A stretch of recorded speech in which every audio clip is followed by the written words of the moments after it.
अरविंद जी क्यों इतना टारगेट करते हैं? आपकी पार्टी के बाद एक नेता जेल में जा रहे हैं लगातार। बीजेपी का जो वोट बैंक है वो आप छीन रहे हैं, लेकिन फिर आप विधानसभा में कहानी सुनाते हैं चौथी पास राजा। तो आप सीधा सीधा आप भी तो पर्सनल हिट करते हैं। मान लो कम पढ़े लिखे हैं मोदी जी, मैंने मान लेता हूँ, कभी सोचा था कि जेल भी जाना पड़ेगा? कहते हम काट के खाते चूस के खाते। मैं भी पूछ लूँ ये सवाल। राजीव नारायण शर्मा जी की भविष्यवाणी सच हो और इंडिया गठबंधन की सरकार हो। सत्ता हासिल होने के बाद भी इतना प्यार बना रहेगा आप लोगों में, भाईचारा बना रहेगा? अब भयंकर आपने बम चला दिया कि योगी को हटा देंगे। इतना खुराफाती दिमाग जो केजरीवाल का किसी का हो नहीं सकता, और योगी को हटा देंगे ये आपको कहाँ से पता चलेगा? तो ये चुनाव अमित शाह जी को प्रधानमंत्री बनाने के लिए है, मोदी जी को प्रधानमंत्री बनाने के लिए नहीं है। योगी जी को हटाया जाएगा, जग जाहिर है। क्या लगता है आम आदमी पार्टी को पूरे इंडिया गठबंधन की कितनी सीटें आ जाए? लेकिन आप कंफर्म है कि बीजेपी और आरएसएस नहीं है प्रधानमंत्री कौन इंडिया गठबंधन का? लोग तो आपके नाम की भी चर्चा करेंगे कि जो आपके दिन गुजरे जेल में, इसने आपको कहीं से तोड़ा, अंदर दर्द दिया।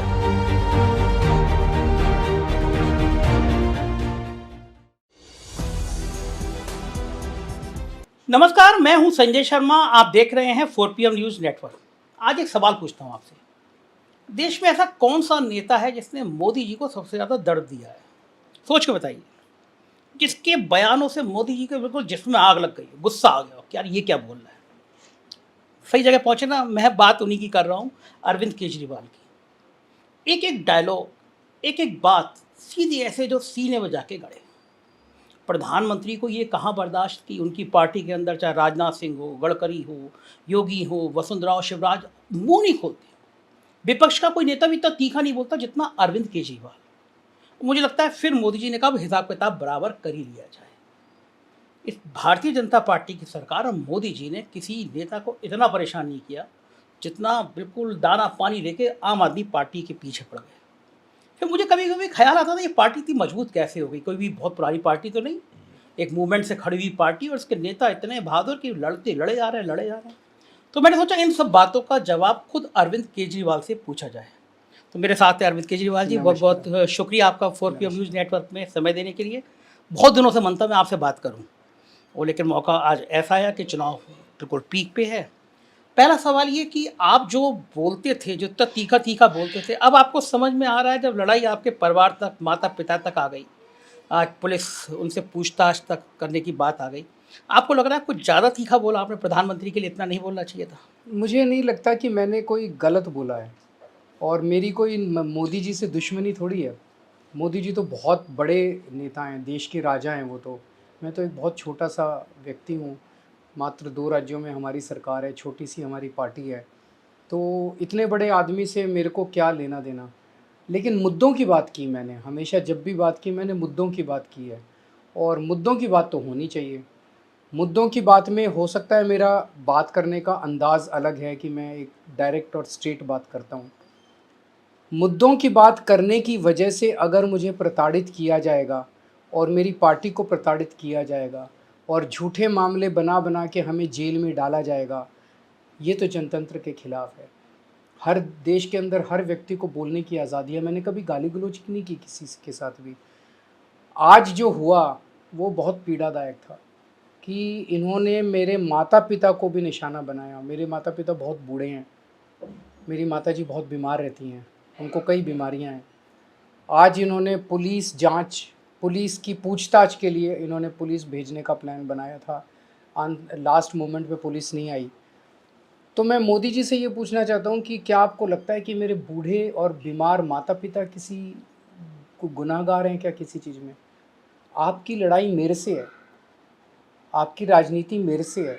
आप मुझे जो करना है कर लीजिए। आपने जेल में डाला, आपने मेरे मंत्रियों को जेल में डाला, मेरे माता पिता को प्रताड़ित मत कीजिए, भगवान देख रहा है। ठीक बात है कि इतने बुजुर्ग आदमी से नहीं पूछताछ होनी चाहिए, लेकिन बहाना उन्होंने उसी नेता को बनाया जिसको आपने आगे बढ़ाया, जिसको आपने सब कुछ दिया, राज्यसभा सदस्य, चेयरमैन एक इतने बड़े आयोग की। आपके चयन में क्या गलती हो गई? लोग कह रहे हैं कि आप तो बहुत पारखी हैं, एक एक आदमी को पहचानते हैं। उन्होंने उसका आपके ऊपर आरोप, आपकी पार्टी ऊपर इतने गंभीर आरोप क्यों लगाया? नहीं, मैं एक्चुअली अभी मामला चूँकि कोर्ट में है, ठीक है। पुलिस में है, मैं कुछ भी टिप्पणी करूँगा तो उसके अलग अलग वो निकाले जाएंगे, तो इस मामले पे मैं कोई टिप्पणी नहीं करना चाहूँगा। पार्टी को एक मैसेज भी देना चाहते हैं इस बहाने से कि आप अपने कार्यकर्ता, अपने नेता, चाहे वो कितना भी कुछ कर ले, आप उस पर कुछ नहीं बोलेंगे अभी? नहीं, मैं ऐसा नहीं कह रहा। मैं मौका वारदात पे मौजूद नहीं था। हम्म, एक वर्जन इनका है, एक वर्जन विभव का है। हम्म, दोनों वर्जन पुलिस के सामने हैं। हम्म। पुलिस इसकी निष्पक्ष जांच करे। न्यायालय के सामने मामला है, सब जुडिस मामला है, न्याय मिलना चाहिए। ये सही है तो इनको न्याय मिलना चाहिए, ये सही है तो इनको न्याय मिलना चाहिए। आपको इस मुद्दे से आपको लगता है कुछ नुकसान हुआ दिल्ली में? नहीं, बिल्कुल नहीं। जनता के अंदर इस मुद्दे का कोई चर्चा नहीं। अरविंद जी क्यों इतना टारगेट करते हैं? आपकी पार्टी के बाद एक नेता जेल में जा रहा है लगातार। मनीष जी इतने दिनों से जेल में है, संजय जी होके आए, सत्येंद्र जैन होके आए, फिर आपका भी नंबर लग गया। इतना टारगेट आखिर आम आदमी पार्टी को, वजह क्या है? संजय जी, इसके 2-3 मैं जवाब देना चाहूँगा। आम आदमी पार्टी एक एक्सपेरिमेंट है उनके लिए। मुझे गिरफ्तार करके उन्होंने पूरे देश के लोगों को मैसेज दे दिया कि अगर मैं केजरीवाल, जो कि सिटिंग चीफ मिनिस्टर है, इतने भारी बहुमत से जीता, उस सिटिंग चीफ मिनिस्टर को अगर फर्जी केस करके मैं गिरफ्तार करके जेल में भेज सकता हूँ तो मैं किसी को भी जेल में भेज सकता हूँ। ये पूरे देश को डराने के लिए मैसेज है, सारे विपक्ष को, सारे नेताओं को, सारी पार्टियों को, सारे लोगों को। ये देश को डराने के लिए। जिस तरह से आम आदमी पार्टी के नेताओं को टारगेट कर करके भेजा गया, इन्होंने प्लान किया हुआ है कि आम आदमी पार्टी को पूरी तरह से क्रश करना है। जितने लोग इनके पास जाते हैं मिलने के लिए, जब वो वापस आते हैं तो उनमें से कई लोग हमारे भी दोस्त हैं। वो आके बताते हैं कि ये आम आदमी पार्टी की चर्चा सबसे करते हैं कि आम आदमी पार्टी बहुत तेज़ी से बढ़ रही है। भविष्य के अंदर आम आदमी पार्टी जो है वो राष्ट्रीय स्तर पे और राज्य के स्तर पे इन लोगों को कई राज्यों में चुनौती दे सकती है। तो वो अंग्रेज़ी में कहते हैं निप इन द बड, कि पहले ही इसको ख़त्म कर दो। तो वो इसको क्रश करना चाहते हैं। अब इन्होंने हमारे 5-4 सबसे बड़े नेताओं को जेल में डाल दिया। अब ये कह रहे हैं हमारे बैंक अकाउंट फ्रीज करेंगे चुनाव के बाद। ये हमारा दफ्तर खाली करा रहे हैं। पर ये भूल जाते हैं कि आम आदमी पार्टी अब एक कोई 4 लोगों की पार्टी नहीं है, ये एक विचार बन चुका है। दिल्ली में जो हमने काम किए, उससे प्रभावित होकर पंजाब ने हमें वोट किया। पंजाब और दिल्ली में जो काम किया, उससे प्रभावित होकर गुजरात के लोगों ने हमें वोट दिया, गोवा के लोगों ने। आज देश के लोगों के दिल के अंदर बसते हैं हम। हमारा संगठन उतना मजबूत नहीं है, लेकिन लोगों के दिल में पहुंच चुके हैं हम। आप अगर हमारे 2 नेताओं को जेल में डालोगे, 200 नेता पैदा हो जाएंगे। आप हमारा एक बैंक अकाउंट फ्रीज करोगे, 100 बैंक अकाउंट जनता खुलवा देगी और करोड़ों रुपए डाल देगी उसके अंदर। आप हमारा एक दफ्तर सील करोगे, 100 दफ्तर दे देगी इस देश की जनता। अब आम आदमी पार्टी को रोका नहीं जा सकता। अरविंद जी वो डरते हैं कि आप जो हैं उनके पैटर्न पे काम कर लेते हैं। आप गुजरात में गए, आपने कहा कि नोट पे गणेश जी भगवान की या लक्ष्मी जी की फ़ोटो होनी चाहिए। आप जैसे निकले सीधे हनुमान मंदिर चले गए। ये बाकी कोई नेता करने की हिम्मत नहीं करता। तो जो आपका सॉफ्ट हिंदुत्व की बात या कट्टर हिंदुत्व की बात वो लोग करते हैं, आप सॉफ्ट हिंदुत्व की बात करते हैं और इस नाते तो उनको लगता है जो वोट बैंक है उनका, जिसको वो अपना अधिकार समझते हैं, उस पे आप सेंध लगा रहे हैं। दूसरा, मैं जहाँ तक महसूस कर पाया, मध्यम वर्गीय परिवार जो बेचारे कहीं के नहीं होते, उन पे चाहे टैक्स का बोझ होता रहो या कुछ भी होता रहो। अब तक वो कोरोना में थाली बजाते रहे, मोबाइल की लाइट जलाते रहे, लेकिन उस वर्ग में आपकी पैठ बड़ी है। तो क्या कारण है कि ये डर इसी बात के लिए पैदा है कि बीजेपी का जो वोट बैंक है वो आप छीन रहे हैं? जैसा मैंने कहा कि उनकी सबसे बड़ा डर है कि आने वाले समय में आम आदमी पार्टी बीजेपी को राष्ट्रीय स्तर के ऊपर और राज्य के स्तर के ऊपर चुनौती दे सकती है। उसी दिशा में आपका क्वेश्चन है। दिल्ली के अंदर 25 साल से भारतीय जनता पार्टी वनवास में है। पहले कांग्रेस का राज था, उसके बाद हमारा राज है। दिल्ली की जनता ने उनको वोट नहीं दिया। दिल्ली के अंदर हमने उनको एमसीडी के अंदर उनका 15 साल से राज था, उनको हमने हराया। उसके बाद हमारी सरकार पंजाब में बनी। गुजरात के अंदर बीच में ऐसी स्थिति आ गई थी कि हमारा 25 से 30% वोट शेयर आ गया था, जो हम सर्वे कराते थे। लास्ट के अंदर कुछ हमारी से गलतियां हुई, जिसकी वजह से उन लोगों को ये लगता है कि अगर आम आदमी पार्टी बढ़ी तो वो बीजेपी का सफाया कर देगी, जिसका मतलब वही है जो आप कह रहे हैं कि उनका वोट बैंक जो है वो हमारी तरफ शिफ्ट होगा। उसका सबसे बड़ा कारण है कि जो राजनीति हम कर रहे हैं वो नहीं कर सकते। मैं कहता हूँ कि मैं आपके बच्चों के लिए अच्छे स्कूल बना दूंगा। बीजेपी कभी नहीं कहती कि आपके बच्चों के लिए स्कूल बना देंगे। मैंने स्कूल बनाए हैं, दिल्ली में भी बनाए हैं, पंजाब में भी बनाए हैं। मैं कहता हूँ मैं आपके लोगों के लिए मोहल्ला क्लिनिक बना दूंगा, अस्पताल बना दूंगा, आपका पूरा इलाज शानदार कर दूंगा, फ्री कर दूंगा। बीजेपी नहीं कर सकती। मैं कहता हूँ आपकी बिजली 24 घंटे कर दूंगा, दिल्ली में भी कर दी, बीजेपी पंजाब में भी कर दी, बिजली फ्री कर दूंगा। वो नहीं कर सकते। मैं कहता हूँ मैं आपको पानी 24 घंटे दूंगा, पानी फ्री कर दूंगा, वो नहीं कर सकते। जो काम हम कर रहे हैं वो नहीं कर सकते, इसीलिए हमारे काम रोकना चाहते हैं और इसीलिए आम आदमी पार्टी को निस्तनाबूद करना चाहते हैं। लेकिन आप भी तो पर्सनलाइज़ इतना हो जाते हैं। मान लिया कि आप आईआईटीएन हैं, आप इंडियन रेवेन्यू सर्विस के क्लास 1 अफ़सर रहे हैं, बहुत पढ़े लिखे हैं, लेकिन फिर आप विधानसभा में कहानी सुनाते हैं चौथी पास राजा, तो आप सीधा-सीधा आप भी तो पर्सनल हिट करते हैं। मान लो कम पढ़े लिखे हैं मोदी जी, मैंने मान लेता हूँ। हालाँकि वो तो कहते हैं उनके पास बहुत सारी डिग्री है, लेकिन मैं आपकी बात भी मान लेता हूँ कम पढ़े लिखे हैं। लेकिन देश का इतने बड़े देश का प्रधानमंत्री आप चौथी पास राजा की कहानी सुना रहे हैं, ये तो खराब बात है ना। क्या पॉलिटिकल सटायर नहीं किया जा सकता? क्या व्यंग्य नहीं किया जा सकता? मेरे ऊपर इतने कार्टून बनते हैं, मेरे ऊपर इतना व्यंग्य होता है, तो पॉलिटिकल सटायर की तरह, एक व्यंग्य की तरह अगर किसी ने कुछ कह दिया, उसको पर्सनली तो नहीं लेना चाहिए। मैंने तो एक तरह से व्यंग्य के तौर पे एक कहानी सुनाई थी। बहुत सारे लोग हैं, बहुत सारे कॉमेडियंस हैं जो मेरे ऊपर, उन्होंने कितने, मेरी खांसी के ऊपर पता नहीं कितने stand up muffler comedians, muffler पे आपके मफलर के ऊपर पता नहीं कितने बने हैं। ऐसे अगर हम टारगेट कर करके लोगों को अपना दुश्मन मानने लगेंगे तो जनतंत्र जनतंत्र एक व्यापक चीज़ है। लेकिन आपको ये भी सोचना चाहिए ना, मोहल्ले के ताऊ होते हैं जिनको पसंद नहीं होती है मजाक करना, लोग उनसे मजाक नहीं करते हैं, तो उनको आपको पता है कि मोदी जी को पसंद नहीं है पर्सनलाइज होना, मोदी जी को अपने बारे में खराब बातें सुनना, तो आपको भी सोचना चाहिए इतने बड़े आदमी से टकरा रहे हो, फिर ये सब तो होगा ही होगा ना, नहीं, फिर मैं जेल वेल टाइप का चीज़ें तो किसी के होंगी। साथ मैं नहीं टकरा रहा, मेरा मकसद किसी के साथ टकराने का नहीं है।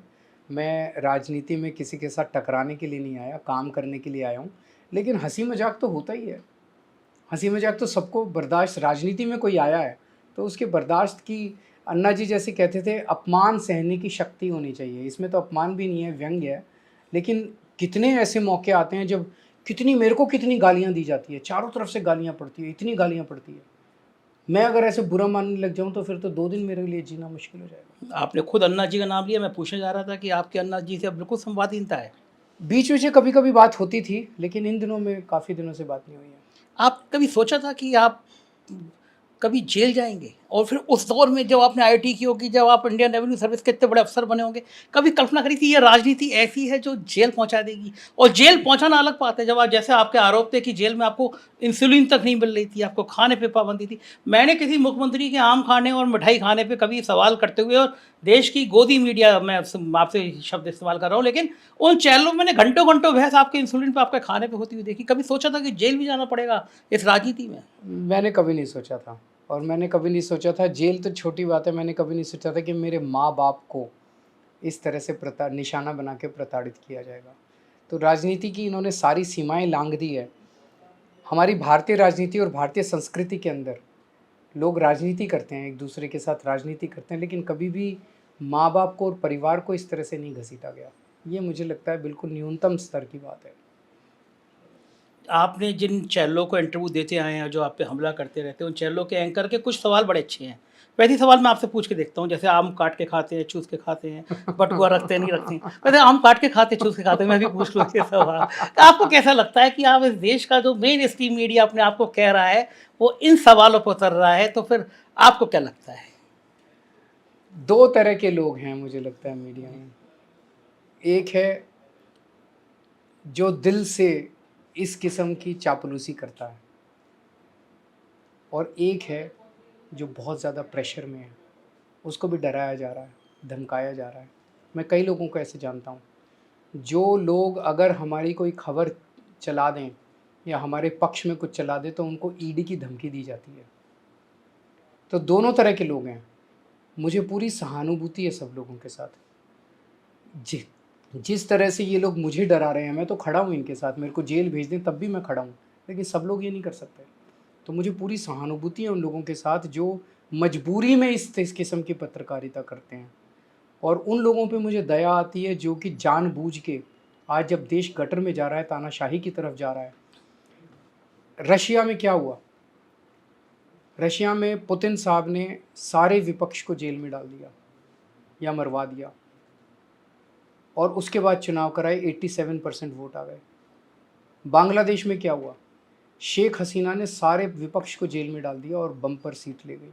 पाकिस्तान में क्या हुआ? उन्होंने इमरान खान को जेल में डाल दिया, उसकी पार्टी छीन ली, उसका सिंबल छीन लिया, जीत गए। हमारे देश में क्या हो रहा है? सिटिंग चीफ मिनिस्टर को जेल में डाल दिया, उसके टॉप के 3 लीडर्स को, आम आदमी पार्टी के लीडर्स को जेल में डाल दिया, और कहते हैं आओ चुनाव लड़ते हैं। हेमंत सोरेन को जेल में डाल दिया, कहते हैं आओ झारखंड में चुनाव लड़ते हैं। एनसीपी की पार्टी के 2 टुकड़े करती है, उनकी पार्टी छीन ली, उनका दफ्तर छीन लिया, उनका बैंक अकाउंट छीन लिया, उनका सिंबल छीन लिया और कहते हैं आओ चुनाव लड़ते हैं।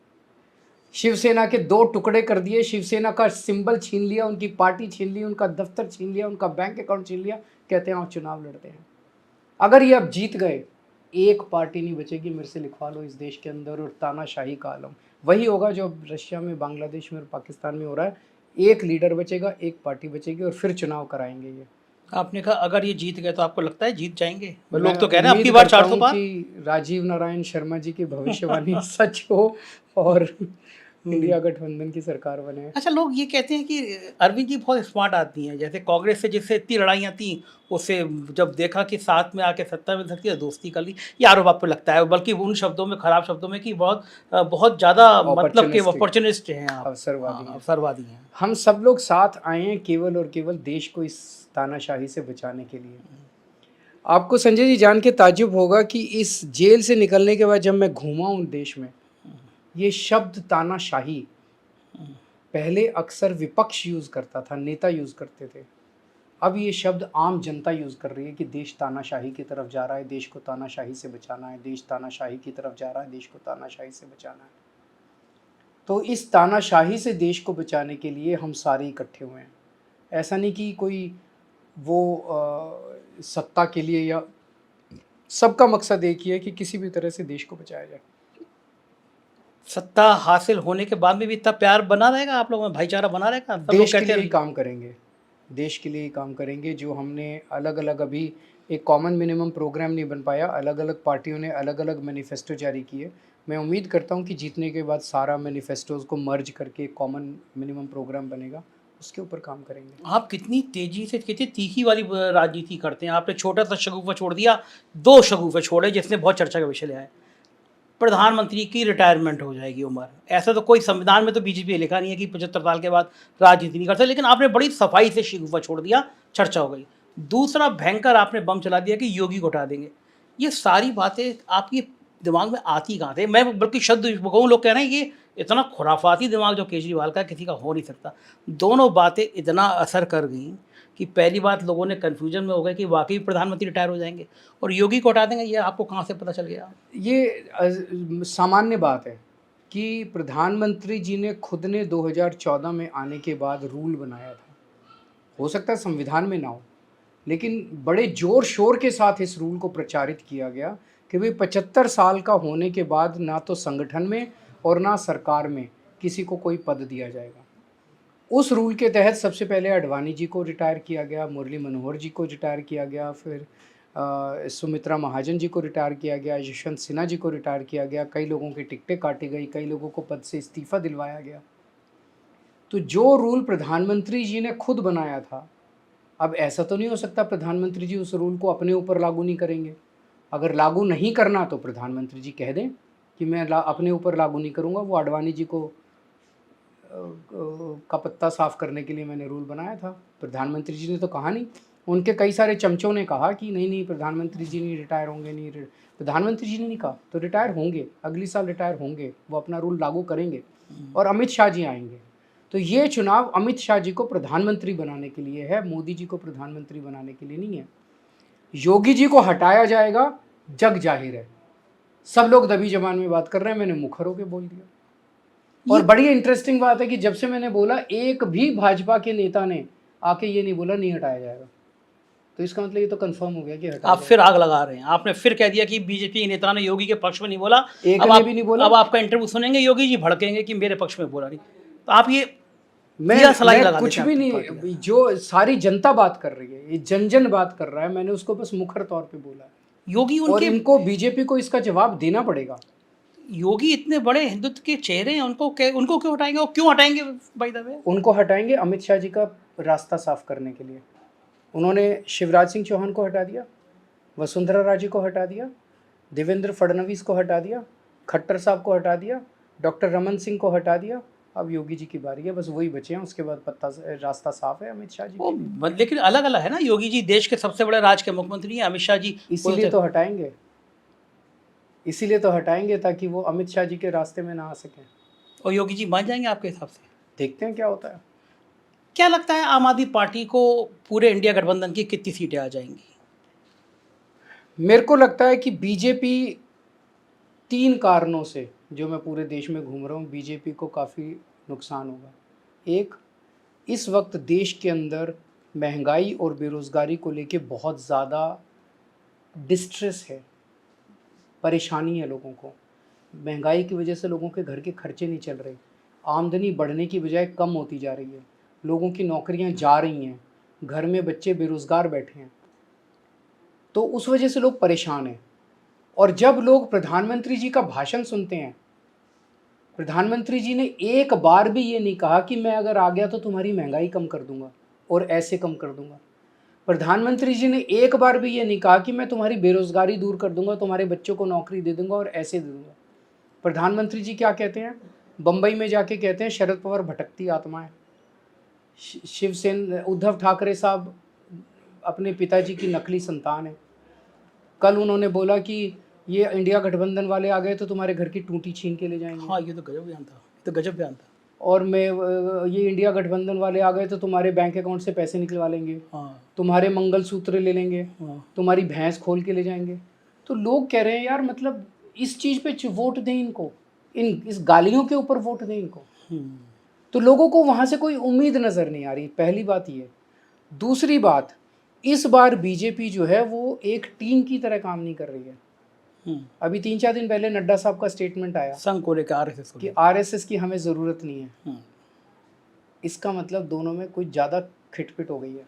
फिर आपने एक शगुफा छोड़ा, नया शगुफा छोड़ा आपने ये। मैंने नहीं अब छोड़ा। आपने मोदी और योगी के बाद ये नया नया आइटम आप ले आए कि मोदी और संघ में चले, एक बड़े गंभीर नेता के रूप में। बाकी तो लोग कह ही रहे हैं, लेकिन एक नड्डा मुख्यमंत्री। जी ने बोला, मैंने नहीं बोला, नड्डा जी ने बोला कि हमें आरएसएस की ज़रूरत नहीं है।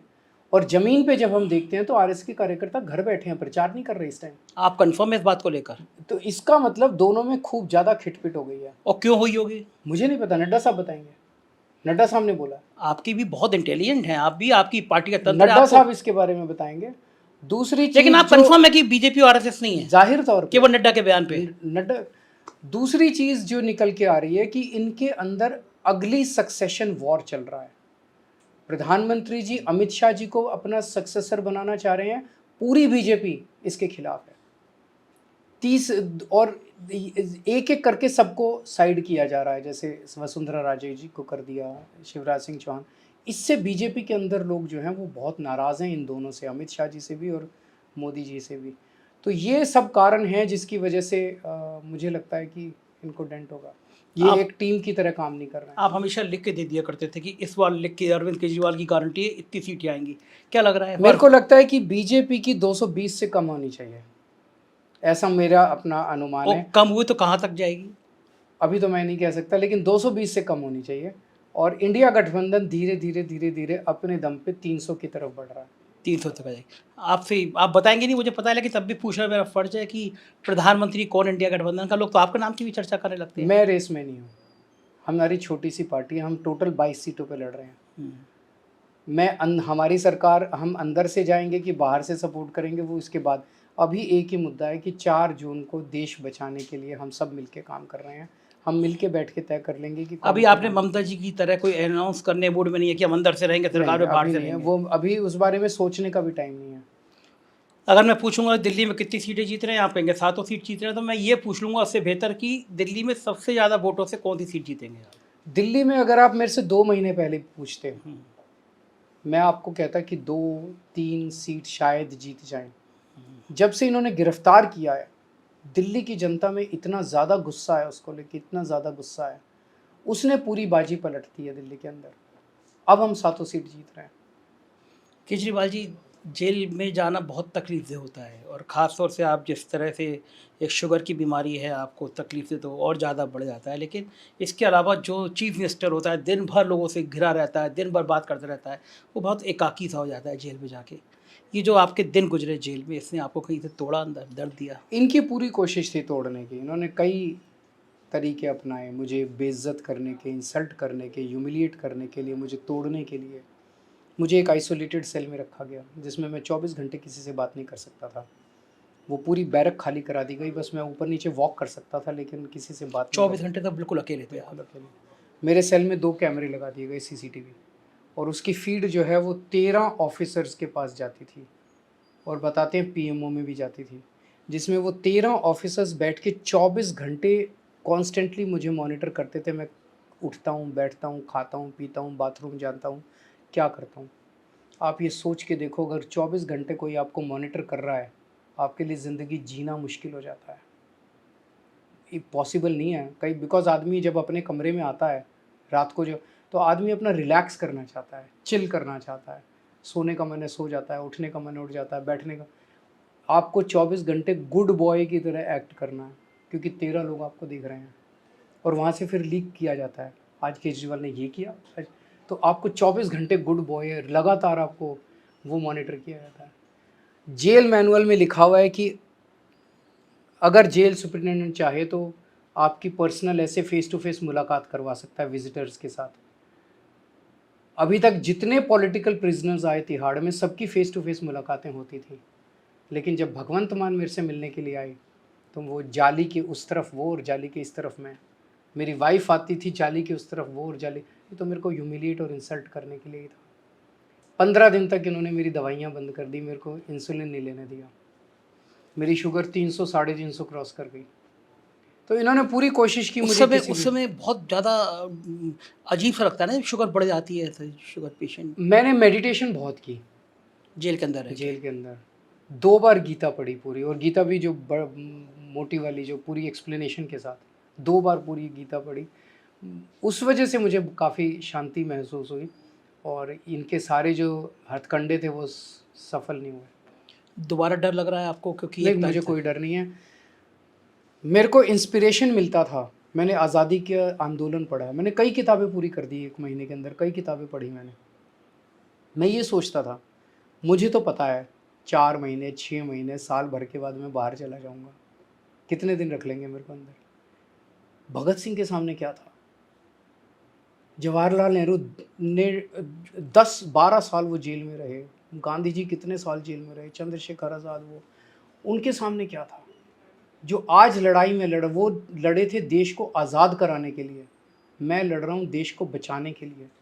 ये लड़ाई, मनीष सिसोदिया किस लिए जेल में है? वो भी देश को बचाने की, 1.5 साल से अब जेल में है, वो भी देश को बचाने की लड़ाई लड़ रहे हैं। तो जैसे उन लोगों ने बर्दाश्त किया था, हमें भी बर्दाश्त करना होगा। बीजेपी के लोग कहते हैं कि अगर शराब वालों से इतने पैसे नहीं लिए होते 100-150 करोड़ तो ये सब परेशानी होती नहीं। 100-150 करोड़ लिए तो वो गए कहाँ?